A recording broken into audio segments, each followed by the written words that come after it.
الحمد لله علي الذات عظيم الصفات سمي السمات كبير الشان جليل القدر رفيع الذكر مطاع الأمر جليل البرهان فخيم الاسم عزيز العلم وسيع الحلم كثير الغفران ونشهد أن لا إله إلا الله وحده لا شريك له ونشهد أن سيدنا وسندنا وحبيبنا وحبيب ربنا وطبيب قلوبنا ومولانا محمدا عبده ورسوله صلى الله عليه وعلى آله وأصحابه وبارك وسلم تسليما كثيرا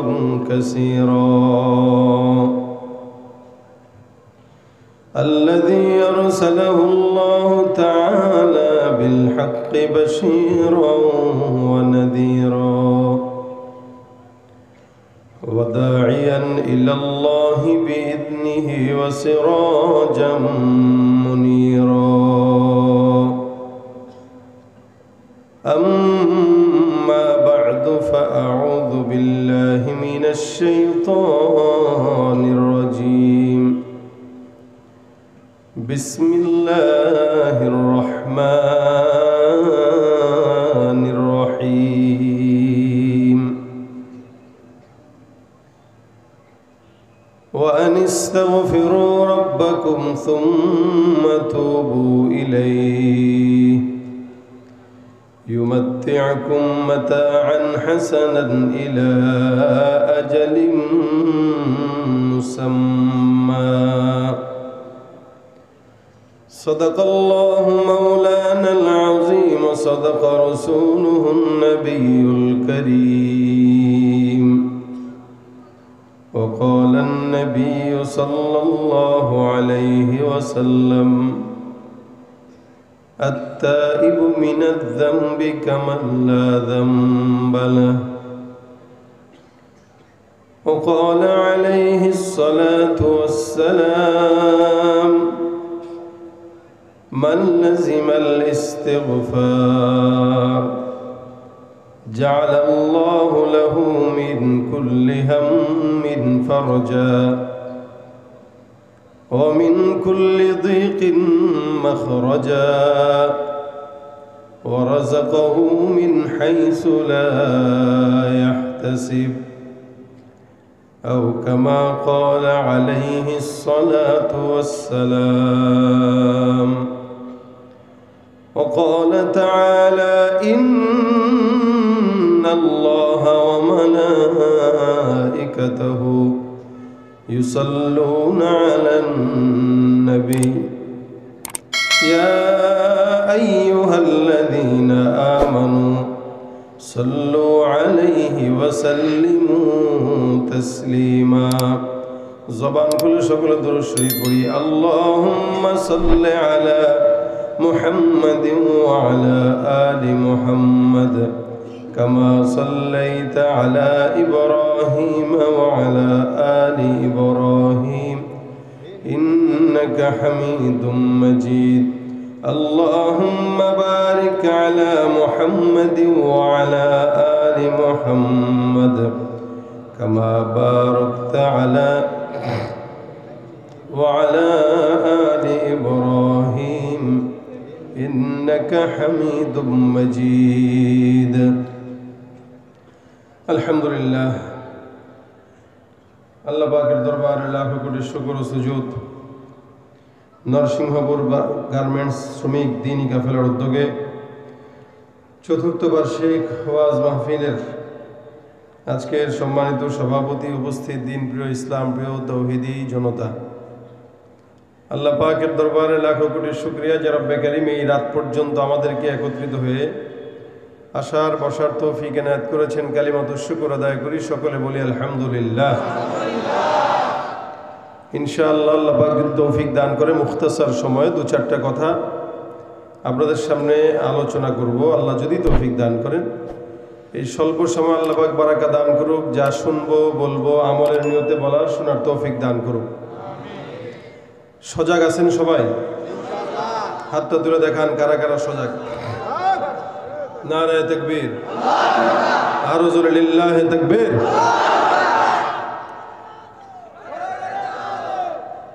সজাগ থাকবেন তো শেষ পর্যন্ত? ঘুমাবেন না? কারা কারা ঘুমাবেন হাত তুলেন।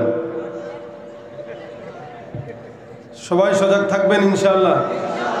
সজাগ যদি থাকেন ওয়াজও হবে, ফাঁকে দু একটা গজলও হবে। শুনতে রাজি আছেন? কোনো ভয় আছে? এক সময় বাংলাদেশে আলোচনা করতে গেলে অনেক নেতাদের দিকে চাওয়া লাগতো, এখন আপাতত কারো দিকে তাকানো লাগে না, তবে ভবিষ্যতেও তাকানো লাগবে। কি ঠিক না? আপনারা না বলতেছেন, এটাই বাস্তবতা। বাংলাদেশের এই এত বছরের স্বাধীনতার পর থেকে আজ পর্যন্ত দেশের সরকারের পরিবর্তন বারবার ঘটেছে, শান্তি আসে নাই।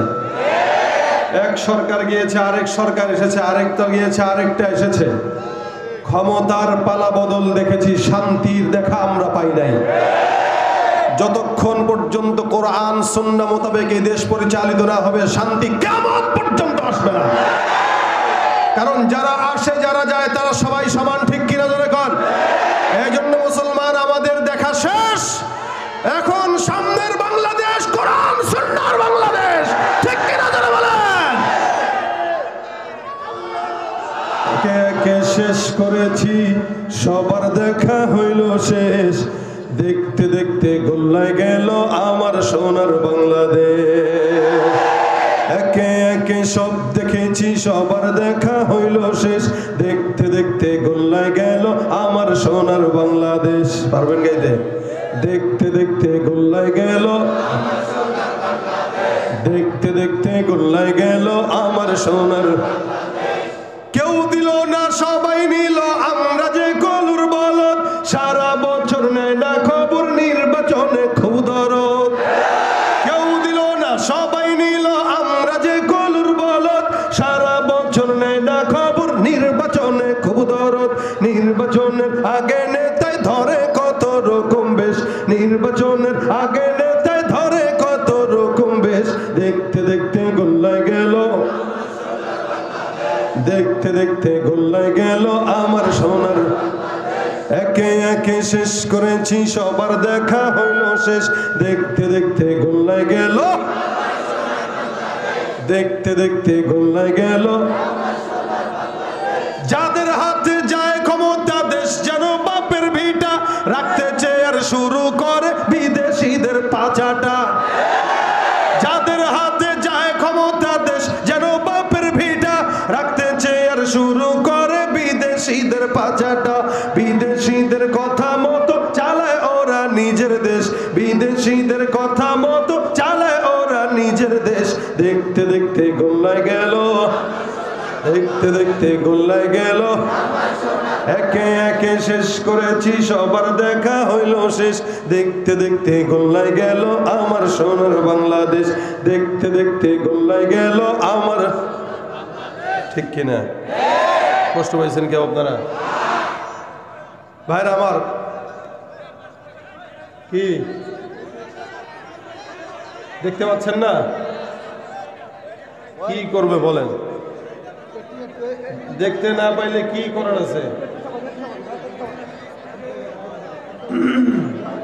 এবার ঠিক আছে? আপনারা খুশি? আপনারা খুশি? আপনারা সবাই খুশি? কোনো ভয় আছে? ভয় করবো কাকে? জবানটা খুলে কাকে? লড়াইয়ের ওই ময়দানেতে যেতে তোমাকে হবে, প্রয়োজনে সব রক্তটুকু জমিনেই ঢেলে দেবে। লড়াইয়ের ওই ময়দানেতে যেতে তোমাকে হবে, প্রয়োজনে সব রক্তটুকু জমিনেই ঢেলে দেবে। তবুও তোমায় লড়তেই হবে। তোমায় লড়তেই হবে, মানিবে না পরাজয়। বিপ্লব মানে জীবন দেয়া বসে থাকা, সে কোনো দিন আসবে না রে।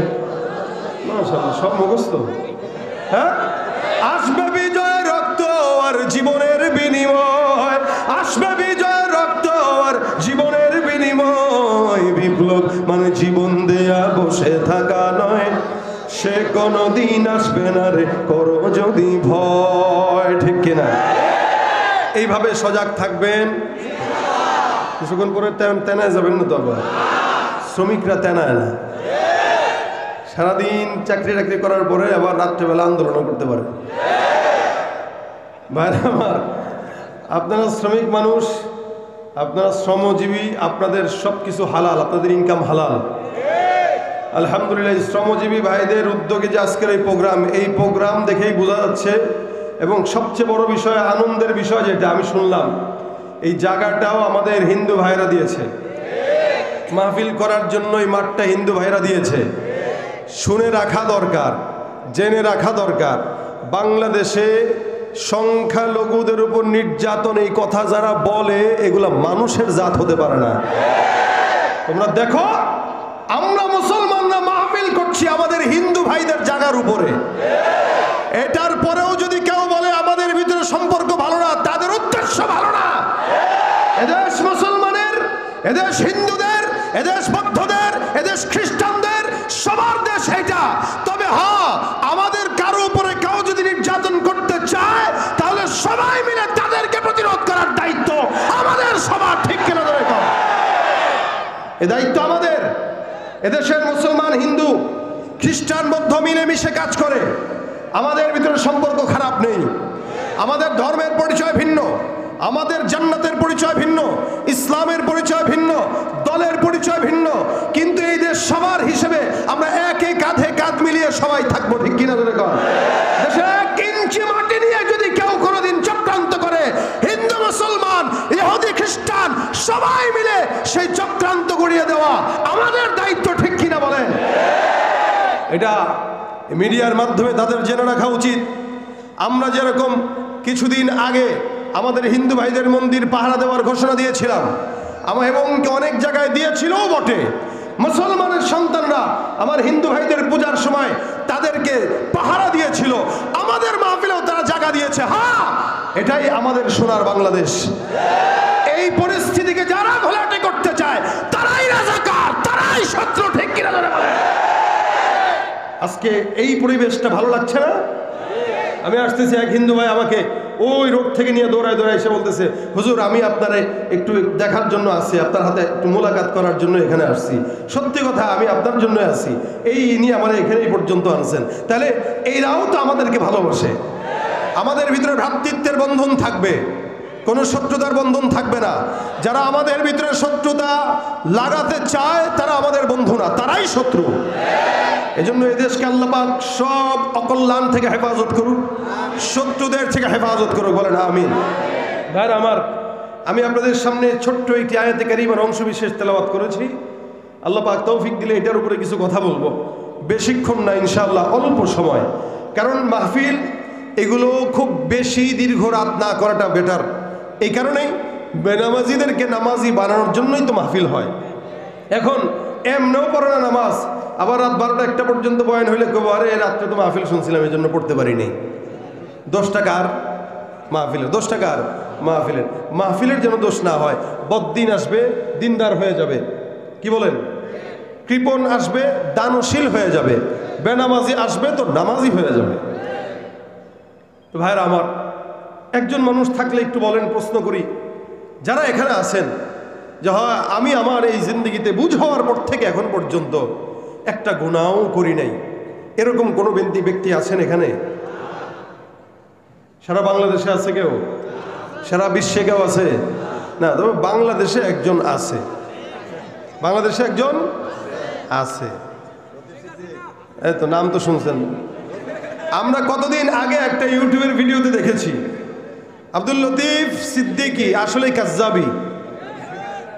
সে বলছে আমি আল্লাহ পাকের নেয়ামত আশা করি, আল্লাহ পাকের নেয়ামত পাই, এই জন্য আমি শুকরিয়া করি, কিন্তু আল্লাহর কাছে আমি ক্ষমা চাই না, কারণ আমি গুনাহই করি না। সুবহানাল্লাহ না কইবেন? কত বড় পীর আমরা এই দেশে পেয়েছি, হ্যাঁ? এই পীর আউলিয়ার দেশ, এটা লতিফ সিদ্দিকীর মতো পীরদের দেশ। ভাই, দাড়ি একটু রাখলেই পীর হওয়া যায় না। বাংলাদেশ এমন দেশ যে দাড়ি কাটা পীরও আছে, কথা বলেন ঠিক না? এই দেশে আমরা এরকম পীরও দেখেছি যারা ঘুম থেকে উঠলেই জায়নামাজ খুঁজতেন। কথা বোঝেন নাই? বুঝলে বুঝ পাতা, না বুঝলে ওটা খারাপ। আমরা এরকম পীরও দেখেছি যারা ঘুম থেকে উঠলে জায়নামাজ আর কোরআন খুঁজতেন, কিন্তু এরাই আবার আলেমদেরকে বেড়ি পড়িয়ে জেলখানা ঢুকাই দিতেন। সুতরাং এটার নাম পীরগিরি না, এটা হলো পীরের লেভেল লাগিয়ে বাটপারি। কথা ঠিক কিনা বলেন? যেই লোকটা বললো এই কথা, আমি আমার জিন্দগিতে কোনোদিন গুনাহ করি নাই, আরে শয়তান তো তাকে দেখলে লজ্জা পায়। শয়তানকে আমি কি শয়তান? আল্লাহ আমার কেন তুমি শয়তান বানাইছিলা? 24 সালে যে আব্দুল লতিফ সিদ্দিকী আসবে এটা জানলে আমি আর শয়তান হইতাম না, তার এই দায়িত্ব দিয়ে দিতাম। কথা কয় না? অথচ দুনিয়াতে আল্লাহ পাক রব্বুল আলামিন নবীদেরকে মাসুম বানিয়েছেন, আর কেউ মাসুম না। শুধু নবী রাসূলুল্লাহ মাসুম, নিষ্পাপ, ইনাদের কোনো গুনাহ। সন্দেহ আছে আপনাদের? না, এটা আসতে বললেন যে নবীদের কোনো গুনাহ আছে? এবার আসেন, সাহাবা আজমাইন যারা রাসূলের জামানার পরের, এই সাহাবা আজমাইনদেরকেও আল্লাহ পাক ভুল থাকলেও ক্ষমা করে দিয়েছেন।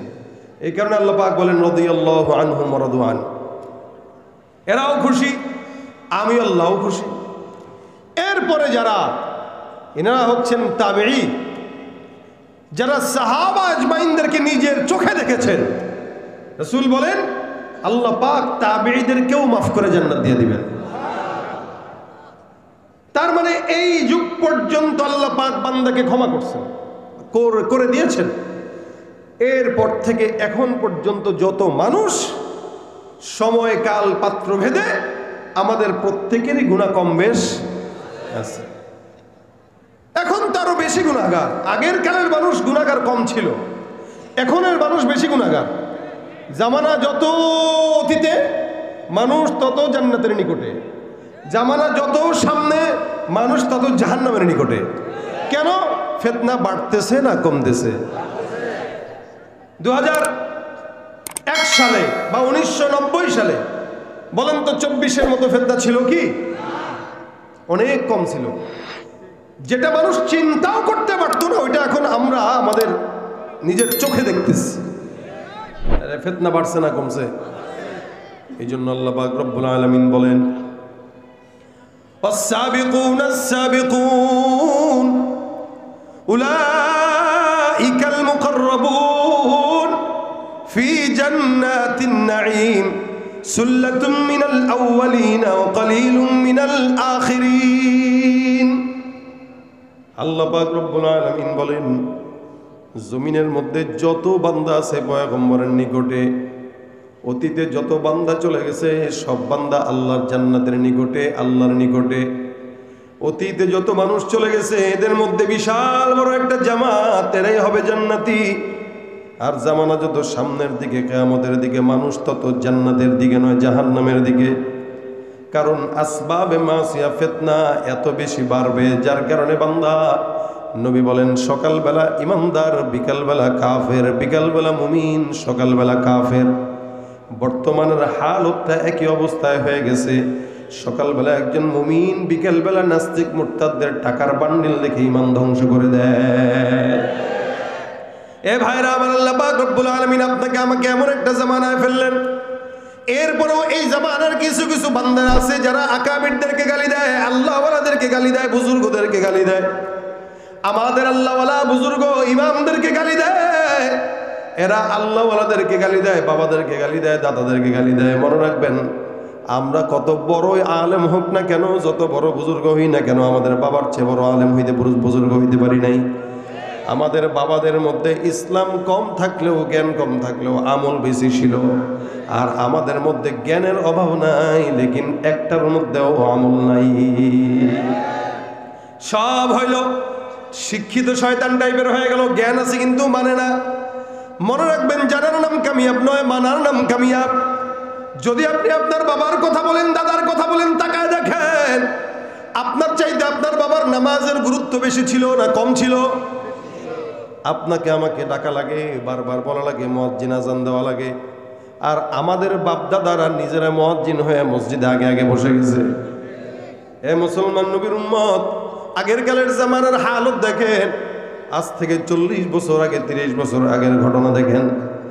এই বাংলাদেশে অসংখ্য জায়গায় আমরা দেখেছি, মহিলারাও আপনারাও দেখেছেন, মহিলারা যখন রাস্তায় বের হতো, আজ থেকে 1 যুগ আগে, 2 যুগ আগে, 3 যুগ আগে, 4 যুগ আগে, অর্থাৎ যত পিছনে তত দেখবেন আমাদের মা বোনরা রাস্তায় বের হইতো।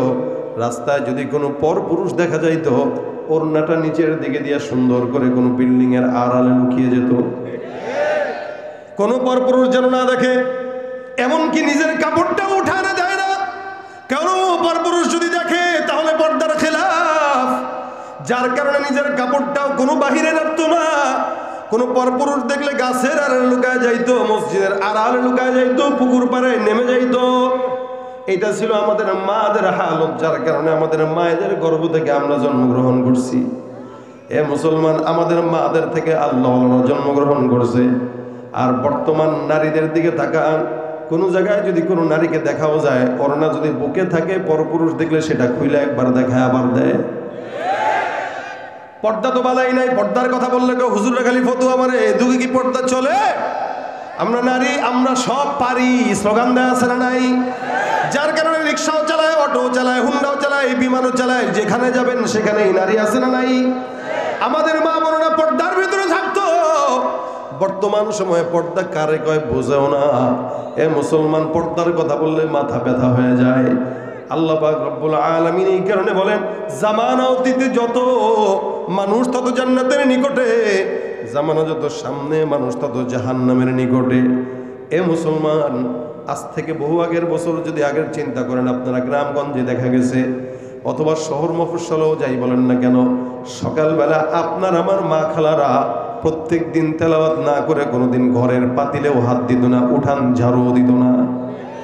সূরা ইয়াসিন তেলাওয়াত করতো, তারপরে ঘরের কাজ, মাগরিবের পরে সূরা ওয়াকিয়া, এশারের পরে ঘুমানোর আগে সূরা মুলক তেলাওয়াত ছাড়া ঘুমায় না।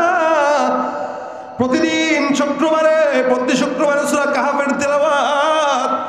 এমন কোনো দিন নাই কোরআন 2-3 বার তেলাওয়াত করে নাই।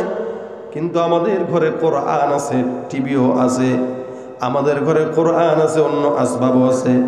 আমাদের ঘরের অন্য আসবাব মুসার মতো কাজের লোক পাওয়া যায়, লেকিন কোরআন ঝাড়ার মতো একটা লোক সারা বছর মিলে না। আমরা তো কোরআন তেলাওয়াত জানি না, তেলাওয়াত করব কি? আমরা আমাদের নিজেদের মা বাবাদের কণ্ঠের তেলাওয়াত শুনে আমরা ঘুম থেকে জাগতাম। সকালবেলা ঘুম থেকে জেগে দেখতাম বাবার তেলাওয়াত। রাত্রিবেলা ঘুম থেকে যখন ঘুমাইতাম তখন মা জিকির করে করে ঘুম পাড়ায়। সকালবেলা যখন আবার ঘুম থেকে জাগতাম দেখতাম মা জিকির করে। অর্থাৎ আমরা আমাদের মা বাবার কণ্ঠের তেলাওয়াতের আওয়াজে, জিকিরের আওয়াজে আমাদের ঘুম ভাঙতো। আর বর্তমান সময়ে আমাদের বাচ্চাদের ঘুম ভাঙে মা বাবার মোবাইল, ফেসবুকের আওয়াজে। ঠিক কিনা জোরে কয়? বাবা মা তেমন, সন্তানও তেমন।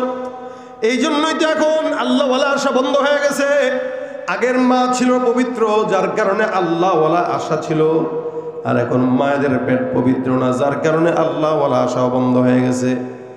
এই জন্য মুসলমান, পূর্ববর্তী মানুষদেরকে গালি না দিয়ে তাদের মতো হওয়া দরকার। তাদের নামাজের খুশু, তাদের ইমানের হালত, আমাদের ইমানের হালত আসমান আর জমিন তফাৎ। ঠিক কিনা জোরে কর? এই জন্য আমার আল্লাহ পাক রব্বুল আলামিন বলে, অতীতের বান্দাকে গালি দিও না। ওয়াস-সাবিকুন আস-সাবিকুন উলাইকাল মুকাররাবুন ফি জান্নাতিন নাঈম সুল্লাতুম মিনাল আউওয়ালিনা ওয়া কলিলুম মিনাল আখিরিন। যত জামানা সামনের দিকে আগাবে মানুষ তত জাহান্নামের দিকে যাবে, কারণ ফিতনা। জমিনের মধ্যে ফিতনা যতদিন যায় তত বাড়ে, যত সময় যায় তত বাড়বে বাড়বে বাড়বে। ওই যে জামানা আধুনিক হচ্ছে, উন্নতি হচ্ছে, এটার নাম উন্নতি না। যত আধুনিক হবে ততই উলঙ্গপনা, বেহায়াপনা বাড়বে। ঠিক কিনা? তখন আধুনিক ছিল না, মানুষ গুনাহও বুঝে নাই, গুনার প্রচারও ছিল না, প্রসারও ছিল না। আর এখন গুনার প্রচার বাড়ছে, তাই প্রসারও বেড়ে গেছে। কোনো ভালো জিনিস আমাদের দেশের মিডিয়ারা প্রচার করে না। আমাদের দেশের মিডিয়া প্রচার করবে কে কেমনে ডিগবাজি দিতে পারে। আমাদের দেশের মিডিয়া প্রচার করবে কে কত বেশি নোংরামি করতে পারে। কিন্তু এদেশের হাফেজে কোরআনরা সারা বিশ্বব্যাপী সবচেয়ে বড় পুরস্কার গ্রহণ করে দেশের মর্যাদা রক্ষা করে, এদের প্রচারণা এই হলুদ সাংবাদিকরা করে না। তাহলে ভালোর প্রচার হবে কিভাবে? প্রসারও বা ঘটবে কিভাবে? প্রচার করতেছে কোন জায়গায় কোন বাবা তার মেয়েকে ধর্ষণ করেছে, এটার প্রচার। নাউযুবিল্লাহি মিন যালিক। এটার প্রচার যখন হয় তো শয়তান তো এটার প্রসারকেও বাড়িয়ে দেয়। এজন্য নেক কাজের প্রচার করেন, যেন নেক কাজের প্রসার বাড়ে। গুনাহের কাজ জানলে আল্লাহর হাবিব বলেন এটা গোপন রাখো, আল্লাহও তোমার গুনাহ গোপন রাখবে। আর আমাদের সমাজের মানুষ কোনো গুনাহ জানলে এটার প্রচার করে, লিঙ্ক ছড়ায় দেয়। আমরাও বলি ভাই মেসেঞ্জারের লিঙ্কটা একটু দেন তো দেখি। এই হাল আমাদের, এই কারণে তো গুনার প্রসার বাড়তেছে। আমার আল্লাহ পাক রব্বুল আলামিন বলেন জামানা যত সামনে আগাবে গুনার দিকে আগাবে, মানুষ তত জাহান্নামের দিকে যাবে। এরপরও ফিতনার জামানায় 2024 সালে এসেও যদি কেউ কয় আমি গুনাহ করি না, ওর মতো শয়তান নালায়েক বেহায়া নির্লজ্জ কেউ হতে পারে না, ঠিক কিনা? যেখানে আমিরুল মুমিনিন হযরত ওমর, কত বড় একজন সাহাবী, যার ব্যাপারে পয়গম্বর বলেন লাউ কানা বাদি নবী লাকানা ওমর ইবনুল খাত্তাব। আমার পরে কোন নবী যদি আসতো, তাকায় দেখো ওমরের দিকে, ওমরের নবুয়তি মেজাজ, ওমরের নবুয়তি মেজাজ। ওমর আমার উপরে নবী হওয়ার যোগ্যতা রাখে। ওমরকেই আল্লাহ পাক রব্বুল আলামিন নবী বানায় দিতেন। ওই ওমরের ঘটনা শুনেন। হুযায়ফা ইবনুল ইয়ামান রাদিয়াল্লাহু তাআলা আনহু অনেক বড় একজন সাহাবী। আল্লাহর নবী সাল্লাল্লাহু আলাইহি ওয়াসাল্লাম তার কাছে মুনাফিকের লিস্টটা হযরত হুযায়ফার কাছে দিয়েছেন। হুযায়ফা জানতো কে মুনাফিক কে ঈমানদার, হুযায়ফার কাছে ছিল, যার কারণে হুযায়ফা সবাইকে বুঝতো এটা মুনাফিক, এটা মুনাফিক, ওইটা মুনাফিক, লিস্টই তো তার কাছে। আমাদের বর্তমান সময় তো আলহামদুলিল্লাহ আমরা মুমিন যদিও দাবি করি, কিন্তু অধিকাংশ বান্দা মুনাফিক, ঠিক কিনা ধরে গণ? কথা একটাই, মুখে একটা, অন্তরে একটা। হুযায়ফা জানতো এটা মুনাফিক, ওটা মুনাফিক, এটা ওমর জানে। ওমর একদিন এসে ডাক দিয়ে বলে হুযায়ফা, তোমার কাছে নাকি আল্লাহর রাসূল সাল্লাল্লাহু আলাইহি ওয়াসাল্লাম মুনাফিকের লিস্টে দিয়েছেন, বলো তো আমি ওমরের নামটা কি মুনাফিকের খাতায় আছে? এমন একজন সাহাবী, ওমরের মতো একজন সাহাবী ডাক দেয়া কয় আমার নামটা কি মুমিনের খাতায় নাকি মুনাফিকের খাতায়? যে ওমরের ব্যাপারে নবী হওয়ার মতো যোগ্যতার বর্ণনা আসছে, যে ওমর অর্ধজাহানের খলিফা, তিনি মাঝে মাঝে বলতেন যদি আল্লাহ কাউকে জান্নাতে দেয় আমি হব সে ওমর, কারণ জান্নাতে যাওয়ার মতো যোগ্যতা যা দরকার আল্লাহ আমাকে দিছে। আর যদি জাহান্নামে যাওয়া লাগে তাহলে আমার তো এমন গুনাহ, আমাকে আল্লাহ পাক হয়তো জাহান্নামে দিবে। এটাকেই বলা হয় ঈমান। আল ঈমানু বাইনাল খাউফি ওয়ার রাজা। ঈমানটা বান্দার পোক্ত যখন থাকবে তখন বান্দা বলবে জান্নাতে যদি যাওয়া লাগে আমি যাব ইনশাআল্লাহ, আর যদি জাহান্নামে দেওয়া লাগে আমার মতো গুনাহগার কেউ নাই, আমাকেই জাহান্নামে দিবে। হযরত ওমর ডাক দেয়া বলেন হুযায়ফা দেখো আমার লিস্টিটা কি মুনাফিকের খাতায় নাকি ইমানদারের খাতায়? হুযায়ফা ডাক দেয়া কয় ওমর আল্লাহর রাসূলের থেকে নিষেধ, কার নাম কোন জায়গায় আছে বলা যাবে না, দয়া করে মাফ করে দেন। আমিরুল মুমিনিন চাইলে জোর করে নামটা জানতে পারতেন মুনাফিক নাকি মুমিন, কিন্তু জোর করেন নাই। ওমর বাসায় যায়, একদিন যায়, 2 দিন যায়, 3 দিন যায়, ওমরের ঘুম আসে না। ওমর পেরেশান, বালিশের সঙ্গে মাথাটা লাগায় ওমর চিন্তা করে হায় রে অর্ধজাহানের খলিফা ওমর হয়ে লাভ কি যদি নামটা মুনাফিকের খাতায় থাকে? আমি ওমরের নামটা যদি ইমানদারের খাতায় না থাকে মালিক, আমি ওমরও যদি জাহান্নামে যাই, কোনো বান্দার যদি কোনো হক নষ্ট হয়, আমি ওমর তো জাহান্নাম ছাড়া কোনো উপায় নাই। লাভ কি? ওমর হয়েও লাভ কি? নবী হওয়ার ঘোষণা এসেও লাভ কি? ওমরের চোখের মধ্যে ঘুম নাই। একদিন যায়, 2 দিন যায়, 3 দিনের মাথায় ওমর ডাক দেয়া বলে হুযায়ফা রাত্রিবেলা গভীর রাত,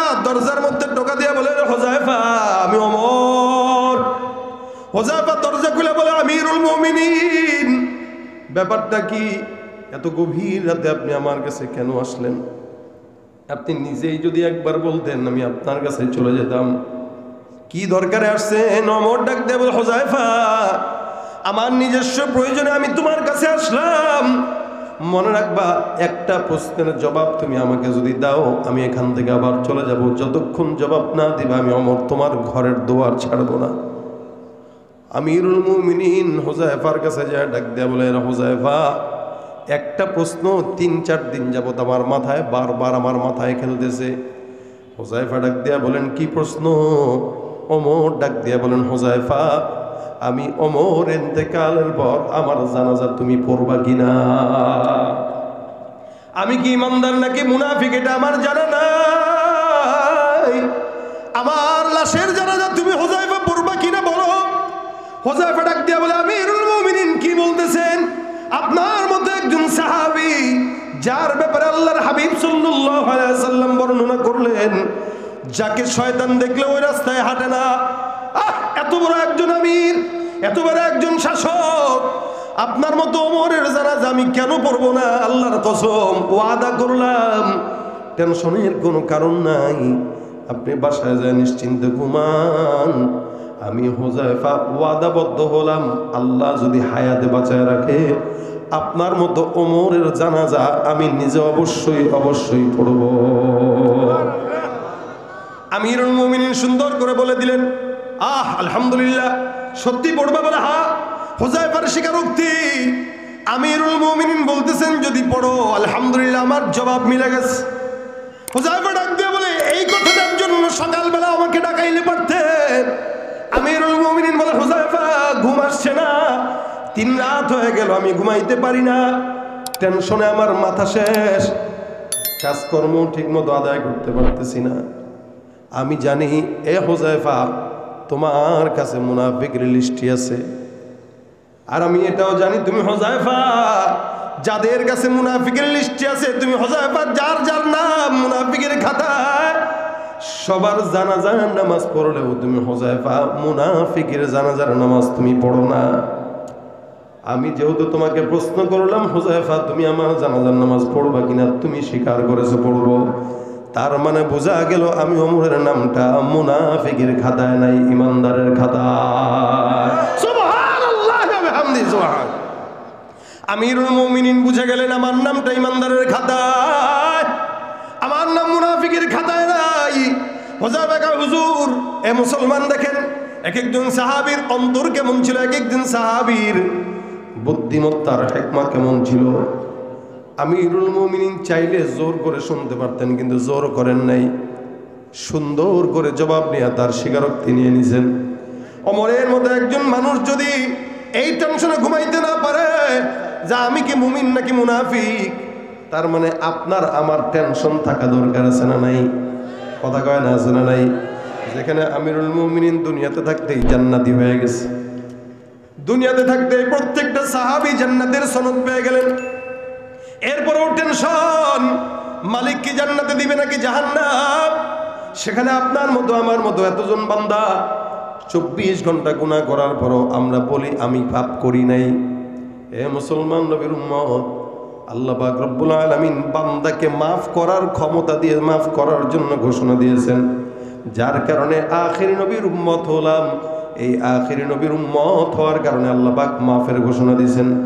নয়তো যে অন্যায় বাংলাদেশে চলে, এই অন্যায়ের পর এই দেশ এখনো পর্যন্ত টিকে থাকতো না, ঠিক কিনা? আমাদের দেশের গুনাহ বেশি, অন্যায় বেশি, অত্যাচার বেশি। শুধুমাত্র আখিরি জামানার পয়গম্বর ইন্তেকালের আগে আল্লাহকে ডাকছেন, আল্লাহ, আমি দুনিয়ার জমিন থেকে বিদায় হয়ে যাব, আল্লাহ আমার উম্মতদের কি হবে মালিক? আমার রব্বে করিম ডাক দিয়ে বলে, পয়গম্বর, আপনার উম্মতদের হালত এমন, জমিনের মধ্যে আপনার উম্মতটা থাকবে। আল্লাহ পাক রব্বুল আলামিন এই পয়গম্বরকে সুন্দর করে ঘোষণা দিয়েছেন, নবী করিম সাল্লাল্লাহু আলাইহি ওয়াসাল্লাম, আপনি দুনিয়ার জমিন থেকে বিদায় হয়ে যাবেন, টেনশনের কারণ নাই। আপনার যত বান্দা আনেওয়ালা বান্দারা জমিনের মধ্যে আসবে, আমার আল্লাহ পাক রব্বুল আলামিন সব বান্দাদেরকে জান্নাত পর্যন্ত নিয়ে যাওয়ার দায়িত্ব আল্লাহর কাছে নিয়ে নিছে। সুবহানাল্লাহ ওয়া বিহামদি। সুবহানাল্লাহ। কি নাম? কালু।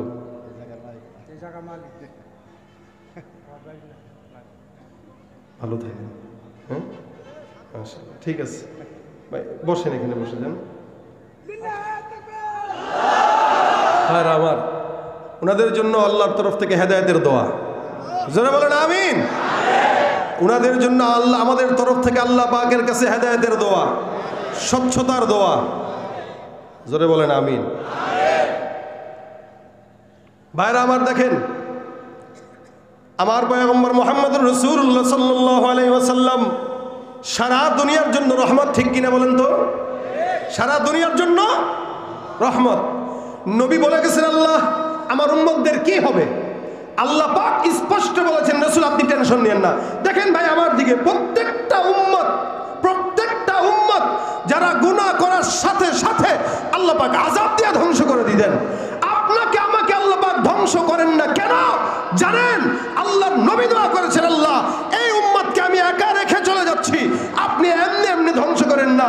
আমার আল্লাহ বলেছেন, লা আতরুকু উম্মাতাকা ফারদা, আপনার উম্মতকে একা ছাড়বো না, মরণ হয়ে যাবে, জান্নাতে নেওয়ার আগ পর্যন্ত আমি আমার কুদরতের হাতে তার দায়িত্ব নিয়ে নিলাম। এটা কার দয়া? জোরে বলেন, কার দয়া?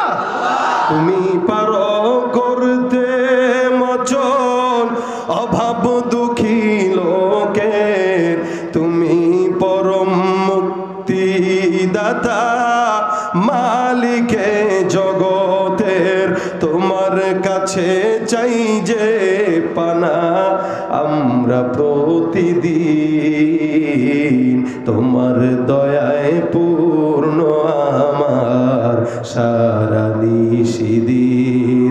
আল্লাহ তুমি দয়ার সাগর, আল্লাহ তুমি দয়ার সাগর, রহমানুর রহিম, তোমার দয়ায় পূর্ণ আমার সারা নিশিদিন। কার দয়া?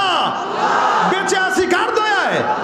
আচ্ছা বলেন, গোটা দুনিয়ার মালিক রব্বুল আলামিন এত অন্যায় করার পরেও গোপনে গুনাহ করতেছি, প্রকাশ্যে অন্যায় করছি, সুদ ঘুষ দুর্নীতি জেনা ব্যভিচার, এমন কোন অন্যায় নাই যেটা মানুষ করে না। আচ্ছা বলেন, সৃষ্টিকর্তা আল্লাহ পাক রব্বুল আলামিন আপনাকে আমাকে বানানোর পরে এই সমস্ত কিছু জানে কি জানে না? যিনি জানে কিন্তু কিছু বলে। আচ্ছা অন্যায় যদি আপনার বন্ধু করে, আপনি জানার পরে একবার দুইবার তিনবার, কয়বার তাকে মাফ করবেন? সর্বোচ্চ 10 বার, এর বেশি করবেন? কিন্তু যেই মালিক এতবার গুনাহ করার পরেও মালিক দয়া করে খাবার সামনে দিয়ে দিচ্ছেন, খা, সেই মালিকের দয়া কি বেশি না কম? মায়ের চেয়ে বেশি না কম? এলাকার মধ্যে চাকরি করেন, মাসের মধ্যে 30 দিন ডিউটি, 10 দিন যদি কেউ চাকরি না করে বেতন বন্ধ, কাটে না? কাটে না? 20 দিন চাকরি করলো, 20 দিনের বেতন দিবে, 10 দিনের বেতন কাটা। আল্লাহ পাক আপনাকে আমাকে একটা দায়িত্ব দিছে না নাই? নামাজ পড়বা, রোজা রাখবা, হজ করবা, যাকাত দিবা, মানুষের সঙ্গে ভালো ব্যবহার করবা। যে তোমার সঙ্গে, নবী বলেন, যে তোমার সঙ্গে খারাপ আচরণ করে তার সঙ্গে তুমি ভালো আচরণ করো। কেউ যদি তোমাকে আঘাত দেয় তার জন্য তুমি হেদায়েতের দোয়া করো। এটাই ইসলাম, ঠিক কিনা? এই মুসলমান, এত কিছু আল্লাহর নবী আল্লাহ পাক আদেশ দিয়েছেন, এরপরেও আমরা মানি না, নামাজও ঠিক মতো পড়ি না। আমার মাওলা যদি চাইতো, এ বান্দা তোরে আমি চাকরি দিলাম, ঠিক মতো চাকরি না করার কারণে সকালবেলার খাবারটা বন্ধ করে দিলাম, দুপুরে নামাজ না পড়ার কারণে দুপুরের খাবার বন্ধ, রাতের নামাজ না পড়ার কারণে রাতের খাবারও বন্ধ। মাওলা যদি চাইতো খাবার বন্ধ করতে পারতেন কি পারতেন না? কত দয়া করলে এত অন্যায় করার পরেও সুন্দর সুন্দর খাবার আপনার আমার জন্য রিজিক দিয়েই যাচ্ছে, 1 সেকেন্ডের জন্য রিজিক বন্ধ করে না। এই যে নিঃশ্বাস নিতেছেন, একবার যদি আল্লাহ পাক বন্ধ করায় দিতেন বাঁচতে পারতাম? এই হাওয়া দিচ্ছেন, বন্ধ করে দিলে বাঁচতে পারতাম? আল্লাহ পাক রব্বুল আলামিন 24 ঘন্টা পানির সরবরাহ করতেছেন, আসতেছে কোত্থেকে? পানির মাটির নিচ থেকে আসতেছে। যদি একটা দিনের জন্য আপনাদের এই এলাকায় পানি বন্ধ হয়ে যেত, বলেন তো এলাকা তো সব নাপাক করে দিতেন, পানি পাইতেন কোথায়? আচ্ছা বলেন তো, কথা যে বলি জবান দিয়া, এমন যদি হইতো প্রত্যেকটা কথা 1 মিনিটে 10 টাকা আল্লাহ পাকের তরফ থেকে যদি বলা হতো, বান্দা কথা যত বেশি বলবি তত ট্যাক্স বেশি দিবি, কি বলেন ঠিক না? তাহলে কি এত কথা কইতো মানুষ? আল্লাহ পাক সবকিছু যেটা দামি ওটা ফ্রি করে দিয়েছেন, সুবহানাল্লাহ। বাতাস এটা দামি না, এটা ফ্রি না টাকা লাগে? কথা কয় না, ফ্রি না। আল্লাহ পাক যেটাকে যত গুরুত্বপূর্ণ, আল্লাহ জানে এই গুরুত্বপূর্ণ জিনিস বান্দা টাকা দিয়ে কিনতে পারবে না, এটা ফ্রি সার্ভিস দেওয়া লাগবে। সুবহানাল্লাহ। হাওয়াটা ফ্রি, আগুন টাকা লাগে না, ফ্রি। আপনারা গ্যাস কিনেন, গ্যাস, আগুনটা দিছেন কে?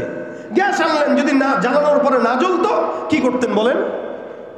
তা আগুন আল্লাহ পাক ফ্রি দিয়ে দিছেন, মাটি ফ্রি দিয়ে দিছেন। এই যে এখানে বসলেন, জমিন, এই জমিনের মালিক একজন, ঠিক আছে, কিন্তু এই বাঁশগুলো যখন গাড়তেছেন, জমিন যদি বলতো একটা বাঁশ গাড়বা 1000 টাকা দিবা, কি বলেন? জমিন কথা বলতে পারে? এক সময় তো বলবে, কি বলেন? এক সময় তো বলবে। তো জমিন যদি আল্লাহ পাক জমিনের আওয়াজ দিত, কথা বলতে পারতো, আর জমিন যদি বলতো 1 2 3 4 5 6 7, মনে করেন এখানে 50টা বাদ করছেন, এই 50টা বাসের জন্য আমার আগে 50,000 টাকা দেন, তারপরে ভাই আমি অনুমতি দেব, তাহলে আপনার আমার বাসা বাড়ি করার মতো ক্ষমতা ছিল না। আল্লাহ ফ্রি দিয়ে দিস। জবান দিয়া কথা বলা লাগে, জবানকে ফ্রি দিয়েছেন, তাও কত ফ্রি দেখেন। এই জবান দিয়া বান্দা ইবাদত করবে কার? জবান দিয়া ডাকবে কাকে? সুবহানাল্লাহ, আলহামদুলিল্লাহ, লা ইলাহা ইল্লাল্লাহ, আল্লাহু আকবার। আচ্ছা বলেন তো, জবান দিয়া যত কথা বলি, মানুষের চোখের ব্যথা আছে না নাই? কানের ব্যথা আছে না নাই? মাঝে মাঝে কপালের ব্যথা করে কি করে না? আমার ছোট্ট পিচ্ছে একদিন ডাক দিয়া কয়, আব্বা কপালে ব্যথা করে। আমি তোর কপাল আছে, আবার ব্যথা কোন জায়গায়? একসময় আমরাও মনে করতাম যে মাথা আবার কোন জায়গায় ব্যথা করে, কিন্তু মাথা ব্যথা আছে না নাই? হাতের ব্যথা হয়, পায়ের ব্যথা হয়, পেটের ব্যথা হয়, মাজার ব্যথা হয়, পিঠের ব্যথা হয়। এ মুসলমান খুব বুঝবেন, আল্লাহ পাক রব্বুল আলামিন বান্দাকে যে জবান দিয়েছেন, জবানটা এমন গুরুত্বপূর্ণ জবান। বান্দার হাত ব্যথা হয়, পা ব্যথা হয়, বা কপাল ব্যথা হয়, নাক ব্যথা হয়, কিন্তু মাগাল বান্দার জিহ্বাটা আল্লাহ কোনোদিন ব্যথা করে না। কেন? আমার আল্লাহ জানে, মুমিন, তোমার যে জিহ্বাটা দিলাম, জিহ্বা দিয়া কোনো নেতার গোলামি নয়, কোনো মানুষকে ডাকা নয়, তুমি তোমার জিহ্বা দিয়া 24 ঘন্টা বলবা আল্লাহ আল্লাহ আল্লাহ আল্লাহ আল্লাহ আল্লাহ আল্লাহ আল্লাহ আল্লাহ আল্লাহ আল্লাহ আল্লাহ আল্লাহ আল্লাহ আল্লাহ আল্লাহ, লা ইলাহা ইল্লাল্লাহু মুহাম্মাদুর রাসূলুল্লাহ। এই কথা শুনে কে? কথা শুনে কে? বন্ধু কে?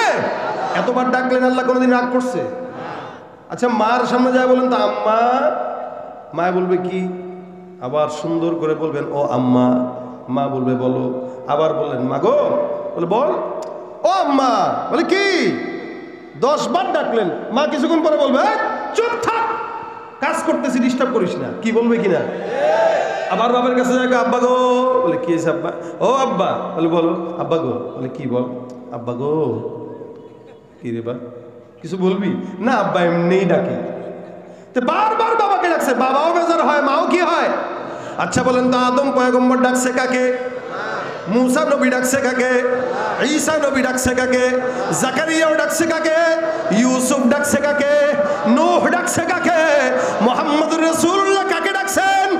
সাহাবা আজমাইন ডাকছে কাকে? আমরাও ডাকি কাকে? এই কিয়ামত পর্যন্ত চলবে আল্লাহ।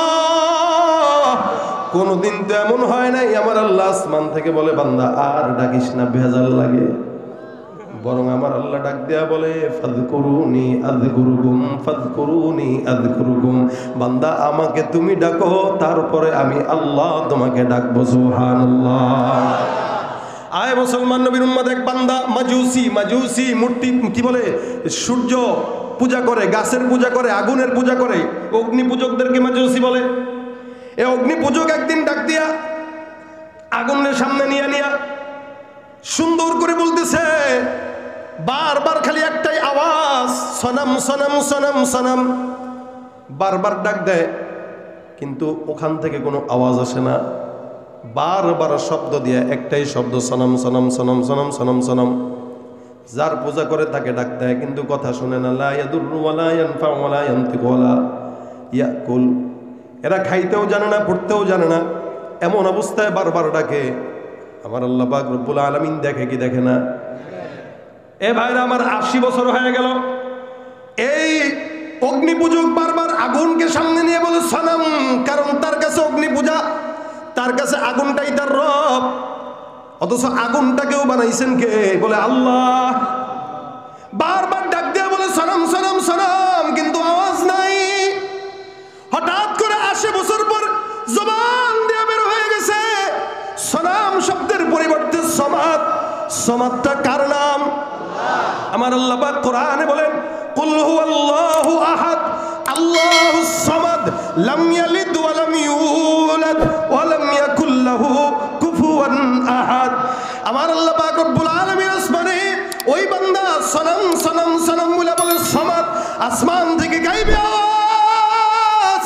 আমার আল্লাহ ডাকতে বলে লাব্বাইকা ইয়া আবদি, হে আমার বান্দা বল, তুই এত বছর পর্যন্ত বারবার মূর্তিরে ডাকলি, মূর্তি কোনোদিন জবাব দেয় নাই। অগ্নি পূজা করলি, জবাব দেয় নাই। অমুকরে ডাকলি, জবাব দেয় নাই। রাত্রিবেলা চেয়ারম্যানরে ডাকে, জবাব দেয় না। মেম্বাররে ডাকে, জবাব দেয় না।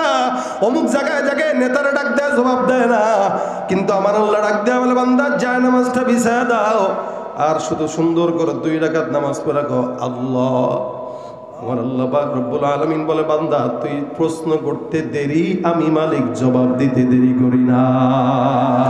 বান্দেগানে খাসে আল্লাহ মুল গুয়ুব দরজা জানে জাওয়াসি সুলকুলু জমি সরসবু এ পিরাহান শানিদি চরাদর চাহে কে নানস নদীদি।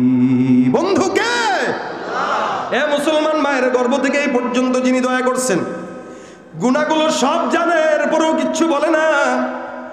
আমি যে কোন জায়গায় অন্যায় করলাম, কার সঙ্গে মিথ্যা বললাম, ওজনে কাকে কম দিলাম, ঠকাইলাম কাকে, মিথ্যা বললাম কার সঙ্গে, কাকে আঘাত দিলাম, অন্যায়ভাবে কার জায়গা চুরি করলাম, কাউকে কষ্ট দিলাম, এই সমস্ত অন্যায় আল্লাহ জানে কি জানে না? এরপরেও কিছু বলেনি। কত দয়াময় আল্লাহ! বান্দা কোটি কোটি গুনাহ করার পরেও আমার আল্লাহ পাক রব্বুল আলামিন বান্দাকে ক্ষমা করে দেয় একটা শব্দের মাধ্যমে। কি? নবী বলেন, বান্দা যদি একবার পরে আস্তাগফিরুল্লাহ, আমার আল্লাহ বান্দার সমুদ্রের ফেনা পরিমাণ গুনাহ থাকলেও সব গুনাহ আল্লাহ পাক মাফ করে দেয়। কোনো টেনশন নাই ভাই। বনি ইসরাইলের এক লোকের ঘটনা রাসূল সাল্লাল্লাহু আলাইহি ওয়াসাল্লাম হাদিস শরীফে বর্ণনা করেন। বনি ইসরাইলের এক লোক একটা নয়, দুইটা নয়, 99টা খুন করছে। কয়টা খুন করছে ভাই? 99টা খুন। আলহামদুলিল্লাহ আমরা কেউ খুন করি নাই। করছেন আপনারা? কেউ করি নাই। খুন করলেও কয়টা করছে? হয়তো একটা দুইটা করছে। রাজনৈতিক কোন্দলে আমাদের দেশে খুনাখুনি হয়। 99টা খুন করার পরে একজনের কাছে গেছেন, যা ডাক দিয়া কয়, হুজুর আমি এত অন্যায় করলাম, মাফ পাবো কিনা? কয়টা খুন করছে? বলে 99টা। হ্যাঁ বেটা তাড়াতাড়ি ভাগ, 99টা খুন করলে আল্লাহ পাক ক্ষমা করবে না। সন্ত্রাস 99টা খুন করার পরে মেজাজ গরম হয়ে গেছে। কয় হুজুরের পাই কি, মাফ যদি না পাই তোরেও তো রাখবো না। চাকু একটা পকেটের মধ্যে ছিল, বাইর করে হুজুর মেরে ফেলছে। এখন হয়েছে কয়টা? সেঞ্চুরি হয়ে গেছে। সেঞ্চুরি করার পর এখন মাথা নষ্ট। হায় হায় হায়, 100টা ছিল না, 99টা ছিল, একটা কম ছিল। এখন 99টা করার পর একটা বাড়ছে, তার মানে গুনাহ আরও বাড়ছে। আবার দৌড় দিয়া একটা আলেমের কাছে যায়, এটা বলে হুজুর অন্যায় তো 99টা করছিলাম, আরেকজনের কাছে গেছিলাম, সে বলে মাফ পাবো না, তারাও মেরে ফেলছি। আপনার কাছে আসলাম, বলেন তো 100টা খুনের ক্ষমা আল্লাহ পাক মাফ করবে কিনা গুনাহ?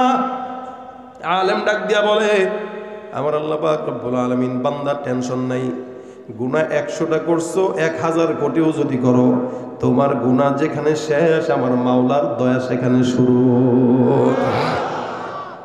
বান্দা গুনাহ করতে করতে ক্লান্ত হবা, আল্লাহ পাক ক্লান্ত হয় না। এ মুসলমান, ওই বান্দা ডাক দেয়া কয় কি করণীয়? বলে এখান থেকে রওনা দাও, অমুক এলাকায় একটা আলেম আছে, তার কাছে যাবা, তো তওবা করে সুন্দর করে আল্লাহর কাছে ক্ষমা চেয়ে নিবা, আল্লাহ পাক মাফ করে দিবে। উদাহরণস্বরূপ এখানে তার বাসা, সাভারে তার বাসা, আর তওবার দরজা হলো মনে করেন বগুড়া।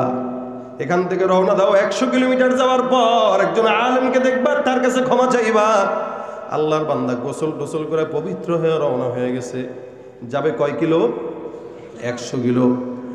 যেতে যেতে যেতে যেতে 40 কিলো যায়। আমার মাওলা ডাক দিয়া বলে, ইদা জাআ আজালুহুম লা ইস্তাখিরুনা সাআতাও ওয়া লা ইস্তাকদিমুন। এ বান্দা, যখন নাকি হায়াত শেষ হয়ে যায় আর কোনো জায়গা নাই, বান্দার হায়াত যেখানেই শেষ সেখানেই মউত। এ দুনিয়ায় আপনার বাবা আগে আসবে, আপনার দাদা আগে আসবে, তারপরে আপনি আসবেন। দাদা, বাবা, ছেলে, নাতি, সিরিয়াল আসার আছে, যাওয়ার সিরিয়াল নাই। জমিনের মধ্যে বান্দা যাওয়া এমন একটা অবস্থা, কে আগে যাবে কে পরে যাবে এটার কোনো গ্যারান্টি নেই, কিন্তু আসবে একটার পরে একটা, একটার পরে একটা। এই বান্দাটা রওনা হয়ে গেছে। যেতে যেতে 40 কিলোমিটার যাওয়ার পর আল্লাহ পাক হায়াত শেষ করে দিয়েছে। মউত হয়ে গেল। এখন আর ফেরেশতারা টেনশনে পড়ে গেছে। জান্নাতের ফেরেশতা ডাক দেয়া বলে, মালিক, এই বান্দা গুনাহগার, বান্দাকে জান্নাতে নিব নাকি জাহান্নামে নিব? জাহান্নামের ফেরেশতা আছে, জান্নাতের ফেরেশতা আছে। জান্নাতের ফেরেশতারা ডাক দেয়া বলে, বান্দা জান্নাতি, কারণ বান্দা অন্যায় 100টা করলেও তওবার জন্য দৌড় দিছিল। হায়াত যদি থাকতো বান্দা আল্লাহর কাছে কি চাইতো? মাফ চাইতো। হায়াত নাই, এই কারণে মাফও চাইতে পারে নাই। আবার জাহান্নামের ফেরেশতারা ডাক দেয়া বলে, মালিক, এই বান্দাটা গুনাহ করছে 100টা, সুতরাং বান্দার তওবা ছাড়া বান্দা কোনোদিন জান্নাতে যেতে পারবে না, বান্দার জন্য জাহান্নাম। দুই দলের মাঝখানে ঝগড়া লেগে গেছে। জান্নাতের ফেরেশতা কয় জান্নাতে যাও, জাহান্নামের ফেরেশতা কয় যাও জাহান্নামে। আমার মাওলা ডাক দেয়া বলে, ফেরেশতা, আমার বান্দা জান্নাতে যাবে নাকি জাহান্নাম, এটা আমি আল্লাহ পাক রব্বুল আলামিন এমনি বলবো না। একটা কাজ করো, বান্দা বাসা থেকে তওবা পর্যন্ত রওনা। তওবার রাস্তা যদি বান্দার দীর্ঘ হয়, এই বান্দা সোজাসুজি জান্নাতে চলে যাবে। আর যদি রাস্তা লম্বা না হয়, তাহলে বান্দা জাহান্নামে যাবে। আসলে 100 কিলোমিটার রাস্তার মধ্যে বান্দার রাস্তা ছিল মাত্র 40 কিলোমিটার গেছে। কোনোভাবেই বান্দা জান্নাতি হতে পারে না। রাস্তা যদি মোটামুটি 60 কিলো হইতো জান্নাতি হয়ে যাইতো, কিন্তু রাস্তা কম বেশি না। আমার মাওলা ডাক দেয়া বলে, ফেরেশতা,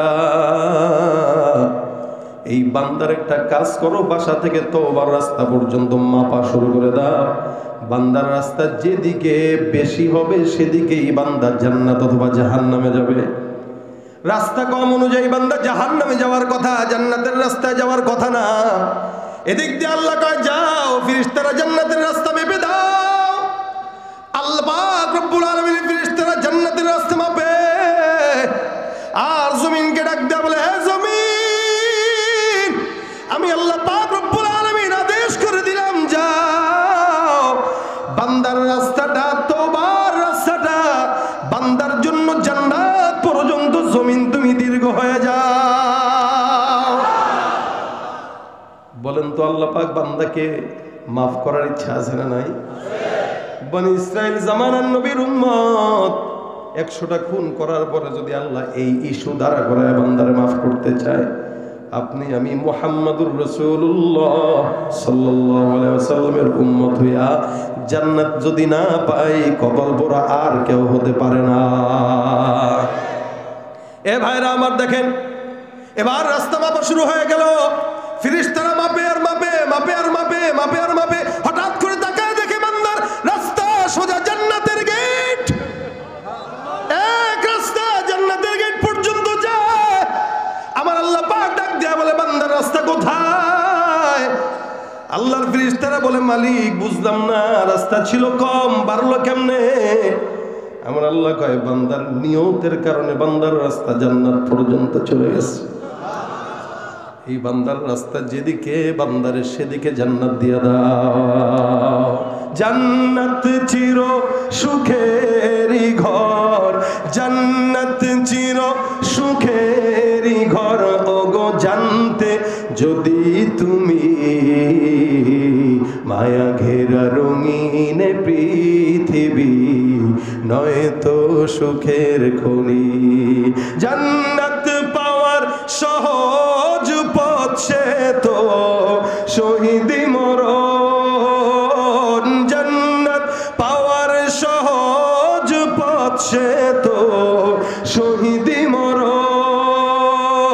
শহীদ হলে খুদার রাহে, শহীদ হলে খুদার রাহে, তবে জান্নাত পাবে তুমি। মায়া ঘেরা রঙিন পৃথিবী নয়তো সুখের খনি। আল্লাহু আকবার। কষ্ট হইতেছে এ মুসলমান। দেখেন বনি ইসরাইল জামানার একজন বান্দা, আল্লাহর নবী সাল্লাল্লাহু আলাইহি ওয়াসাল্লামের উম্মত না হওয়ার পরেও যদি জান্নাতে যেতে পারে, আপনি আমি আখিরি নবীর উম্মত হয়ে অবশ্যই অবশ্যই জান্নাতে যাব ইনশাআল্লাহ। ইনশাআল্লাহ জোরে বলেন ইনশাআল্লাহ। ভাই হ্যাঁ, জান্নাত তো অবশ্যই যাব, তবে যদি কিছু ময়লা থাকে গুনাহের, পরিষ্কারের জন্য হয়তো সাময়িক জাহান্নামে দিতেও পারে। কারণ জান্নাত পবিত্র জায়গা, এই পবিত্র জায়গায় অপবিত্র কোনো কিছু গায়ে থাকবে আর ঢুকাবে, এটা হতে পারে। এই জন্য ভাইরা আমার, আল্লাহ পাক বলেন ওয়ান ইস্তাগফিরু রাব্বাকুম সুম্মা তুবু ইলাইহি, তোমরা ইস্তিগফার করো তোমাদের রবের কাছে, তারপরে তাওবা করো। ইস্তিগফার কি? সকালবেলা অন্যায় করলাম, আল্লাহ মাফ করে দাও, এটা ইস্তিগফার। আস্তাগফিরুল্লাহ বলেন, আস্তাগফিরুল্লাহ। যা গুনাহ করলাম সব আল্লাহ তুমি মাফ করে দাও, আস্তাগফিরুল্লাহ।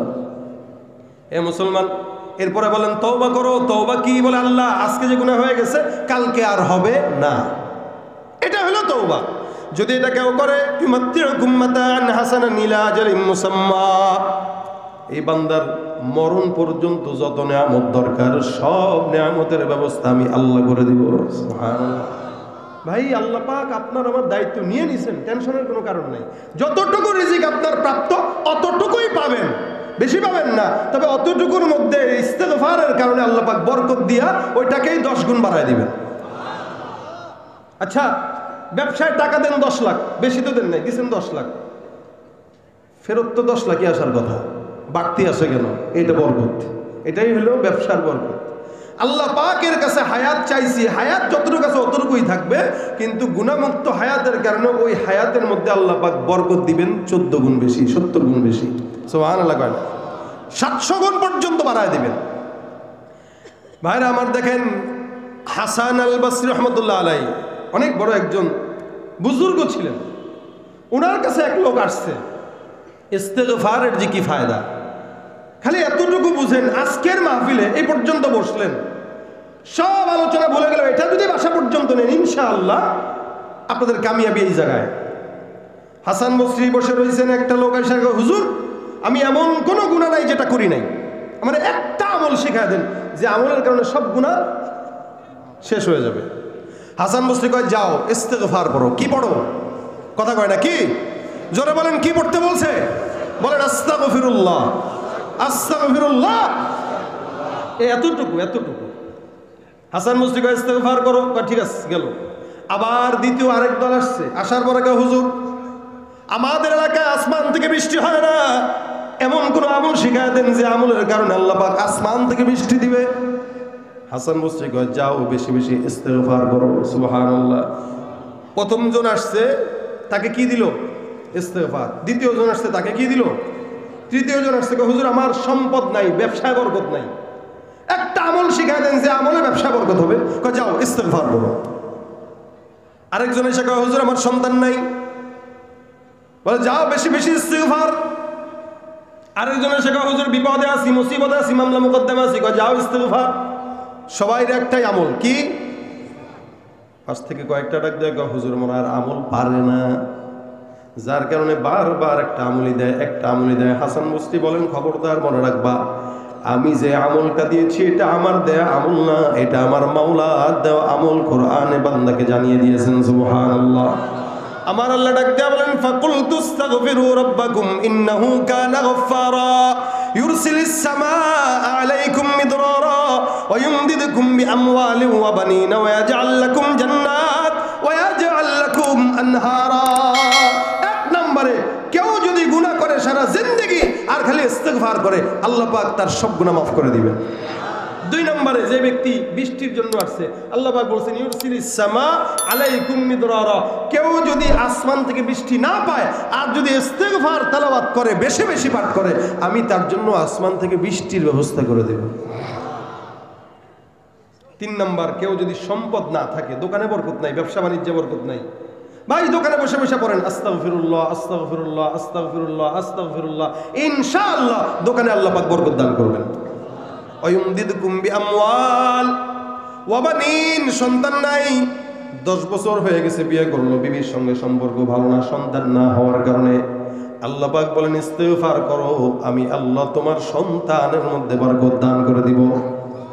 ফসলের মধ্যে খেতে হয় না, ফসল হয় না, বরকত হয় না, আল্লাহ বলেন ইস্তেগফার করো, বরকত দিব। নবী বলেন মাল্লাজিমাল ইস্তিগফার জাআলাল্লাহু লাহু মিন কুল্লি হাম্মিন ফারাজা ওয়া মিন কুল্লি দিকিন মাখরাজা ওয়া রাযাকাহু মিন হাইথু লা ইয়াহতাসিব।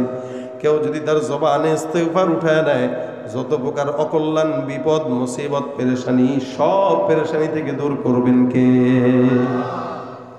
আর রিজিক এমন জায়গা থেকে দিবে আপনি কল্পনাও করতে পারবেন না। ভাই দেনেওয়ালা একজনই, কে? কোনো নেতায় দিতে পারে, কোনো মানুষ দিতে পারে? আমরা এই 16-17 বছর নয়, দেশের স্বাধীনতা থেকে এই পর্যন্ত যত নেতা দেখছি, দেয় নাই, নিছে, আমাদেরকে দেয় নাই, আমাদেরকে জীবনেও তারা দেয় নাই। আমাদের রাস্তা পাকা করে দিয়েছে, কিন্তু রাস্তা পাকা করা বাবদ আমাদের জনগণের টাকা নিয়েছে 10 কোটি, আমাদেরকে দিয়েছে 1 কোটির রাস্তা। আমাদের পকেট থেকে তারা টাকা নিয়ে আমাদের মাথায় কাঁঠাল ভেঙে তারা চুরি করে পাসপোর্ট ডাবল করে ধরা খেয়ে পালিয়ে গিয়েছে, আমাদেরকে নেয় নাই। সুতরাং ভাইরা আমার, এরা আমাদের বন্ধু না, এরা কখনোই আমাদের বন্ধু না। যারা আমাদেরকে রেখে আমাদেরকে বিপদে ফেলে চলে যায়, যারা আমাদের টাকা দিয়ে বড়লোক হয়, এরা কখনোই আমাদের বন্ধু। বরং বন্ধু তো সে যে আমাদেরকে নেয় না, আমাদেরকে দেয়। সবার কাছে চাইলে বেজার হয়, আল্লাহর কাছে চাইলে আল্লাহ বেজার হয় না, বরং খুশি হয়, না চাইলেই বেজার হয়। রাসূল বলেন কেউ যদি আল্লাহকে না ডাকে, আল্লাহ পাক রব্বুল আলামিন তার উপরে ইয়াগদাব আলাই, রাগান্বিত হয়। কেউ যদি আল্লাহকে না ডাকে, আল্লাহ তার উপরে রাগ করে। তাহলে এমন মালিকও তো দরকার যাকে না ডাকলে বেজার হবে, ডাকলেই খুশি হবে। সুবহানাল্লাহ।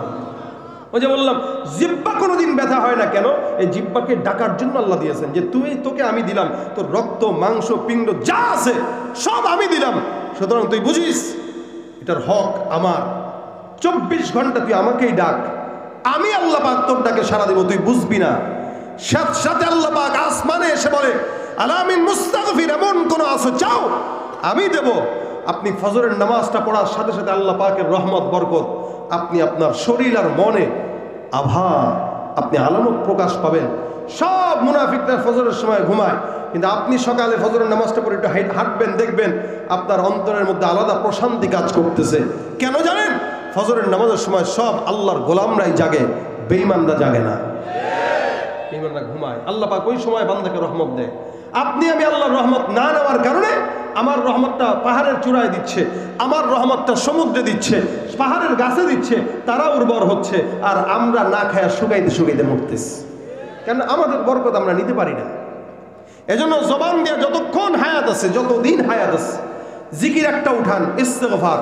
সম্পদ দরকার, সন্তান দরকার, বিপদ মুক্ত হওয়া দরকার, আপনার সমস্ত ঝামেলা থেকে মুক্ত হওয়া দরকার, আপনার বিবি কথা শুনে না, সন্তান কথা শুনে না, গুনাহমুক্ত হওয়া দরকার, কত কি দরকার।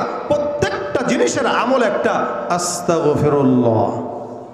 আজকের এই মাহফিল থেকে 10 জন যদি এই নিয়ত করে যান যে আমি ইস্তেগফারের আমল আজকে থেকে করব, আজকে থেকে করব, ইনশাআল্লাহ আল্লাহ তাকে সব কিছু দিবেন। ভাই ইনশাআল্লাহ, এই শোনেন, বুঝেন, আমাদের এই জায়গায় আজকের এই মাহফিলে আমাদের হিন্দু ভাইরাও আছে না, মুসলমান ভাইরাও আছে।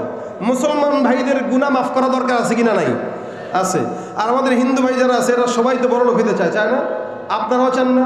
বলেন তো এই দুনিয়ায় বড়লোক হইতে চায় না কে? সবাই চায়।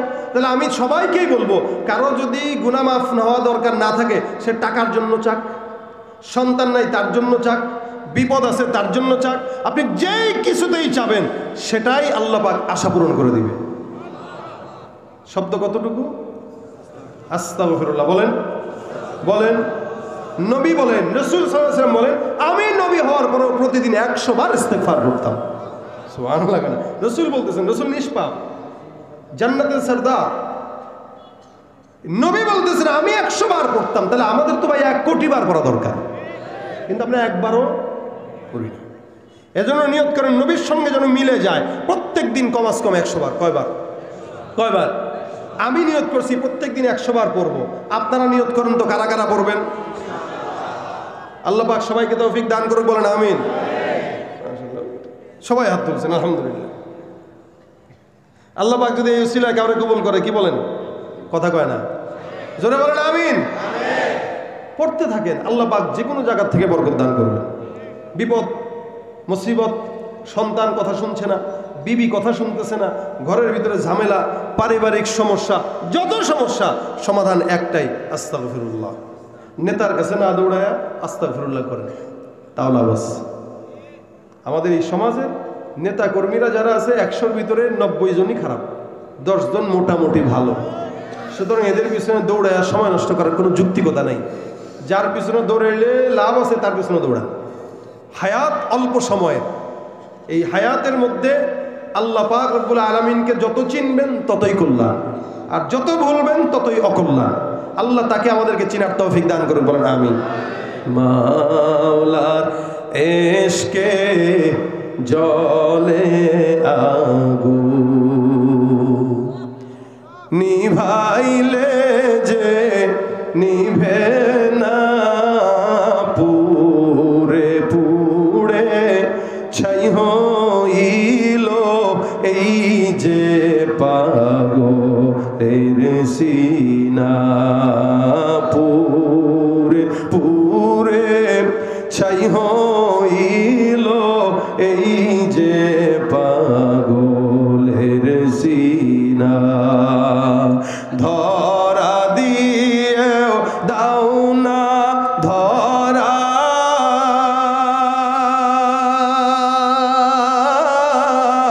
কাছে থেকেও দাও না সারা, এই বুকেতে বইছে খরা, এই বুকেতে বইছে খরা, না পাওয়ারি যাত না, পুরে পুরে ছাই হইল এই যে পাগলের সিনা, মওলা তোমায় ভালোবেসে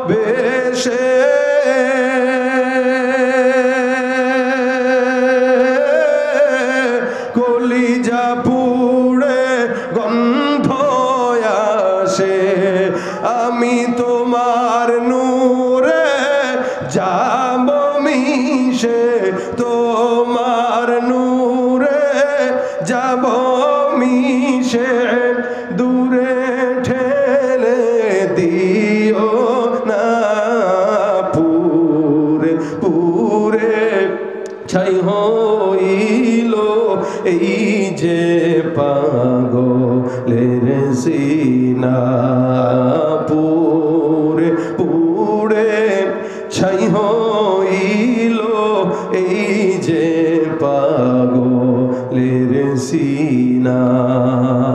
আল্লাহর প্রেম সবার হৃদয় ঢুকায় দেয়, জোরে জোরে আমিন। বাসা পর্যন্ত কি নিব বলেন সবাই? নিজেরা পড়বেন, বিবিকে পড়াবেন, সন্তানকে পড়াবেন, যা দরকার চাবেন, ইনশাআল্লাহ দিবেন কে? আল্লাহ। আমাদের সৃষ্টিকর্তা আল্লাহ, আমাদের পালনকর্তা আল্লাহ, আমাদের দেখনেওয়ালা আল্লাহ, খাওয়ানেওয়ালা আল্লাহ। যা কিছু দরকার চাবো আল্লাহর কাছে। আল্লাহ পাক তার গোলামি করে আমাদেরকে জমিন থেকে বিদায় হওয়ার তৌফিক দান করুক, বলেন আমিন।